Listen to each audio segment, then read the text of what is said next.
que que essa conversão é importante, pessoal? Eu poderia falar muito para vocês, né?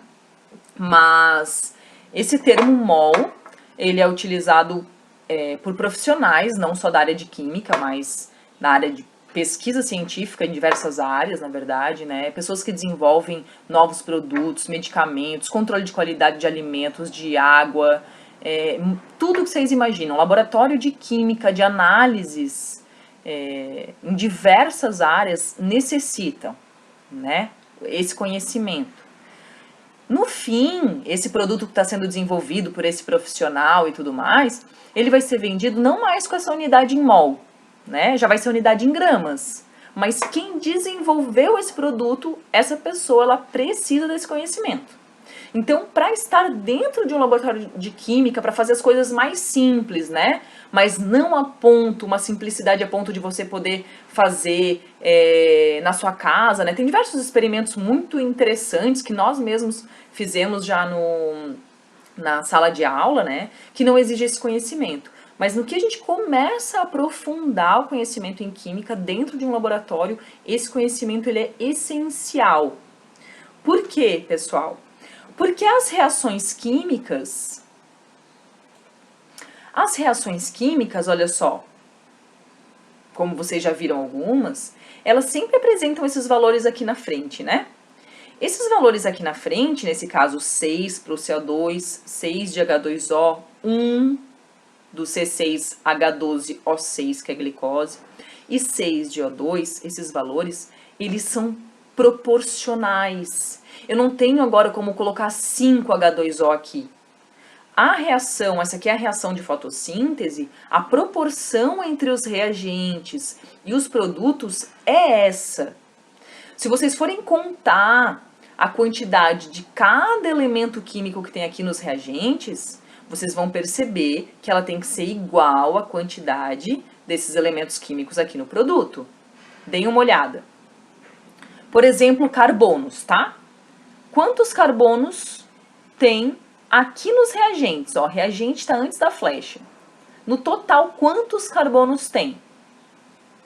Só tem carbono no CO2, correto? Porque na água não tem, só tem carbono no CO2. E tem 6 CO2.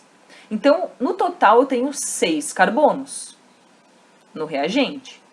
Lá no produto, a quantidade de carbonos que nós temos que ter no total é quanto? 6.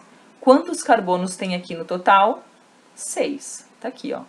6 carbonos estão todos aqui na molécula de glicose. O mesmo nós podemos fazer para a quantidade de oxigênio. Então, olha só, o CO2 tem 2 oxigênios, mas como há 6, tem 12 oxigênios. Mais estes 6 oxigênios das moléculas de água. Então, 6 vezes 2 aqui, né, tenho 12, mais 6, 18. Vamos lá para... Vamos lá para os produtos, desculpa. E eu vou observar que aqui eu tenho 6 oxigênios mais 12 do O2, né? Já que eu tenho 6 O2. 12, tenho total de 18 oxigênios. Hidrogênio, mesma coisa. 6 vezes 2, tenho 12 hidrogênios. Quantos hidrogênios tem nos produtos? 12 hidrogênios.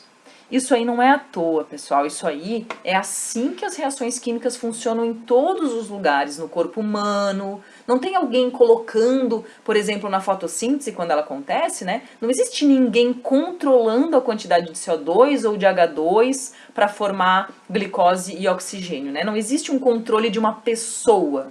Isso é a natureza se manifestando. E a natureza, na fotossíntese, quando nós vamos estudar essa reação química, nós observamos que é isso que acontece. Que precisa de 6 moléculas ou 6 mols de CO2 para reagir com 6 mols de H2O e formar isso que nós vemos aqui.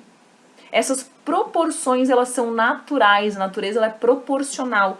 Todas as reações químicas apresentam essa proporção.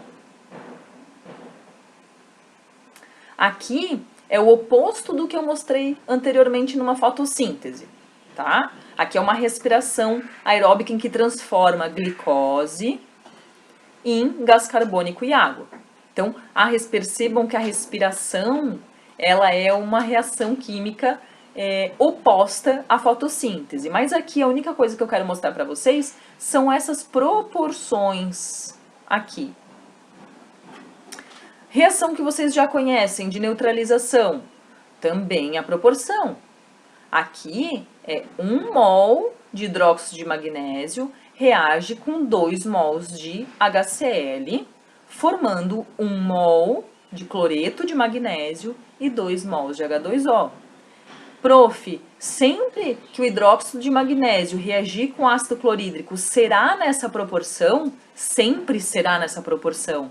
Essa é a proporção que torna a produção, né, a formação desses produtos possível. Então, a única coisa que pode acontecer é que é o seguinte, eu estou falando de uma proporção. Então, eu estou vendo aqui na reação química que 1 mol de hidróxido de magnésio reage com 2 mols de ácido clorídrico. Consequentemente, se eu perguntar para você, 2 mols de hidróxido de magnésio reagem com quantos de ácido clorídrico? Se 1 mol reage com 2 de HCl, 2 mols de hidróxido de magnésio reagem com 4 de HCl. A proporção é a mesma, as quantidades a gente pode mudar. Por exemplo, se eu quero produzir cloreto de magnésio numa empresa, numa indústria, eu vou querer usar muita quantidade de hidróxido de magnésio, né? Muita quantidade de ácido clorídrico para poder estar formando isso.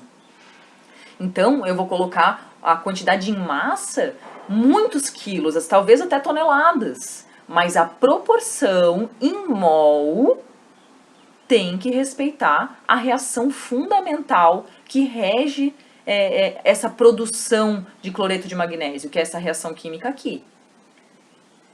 Então, a natureza e todas as reações químicas, elas respeitam proporções específicas. Percebam que cada reação química apresenta proporções específicas.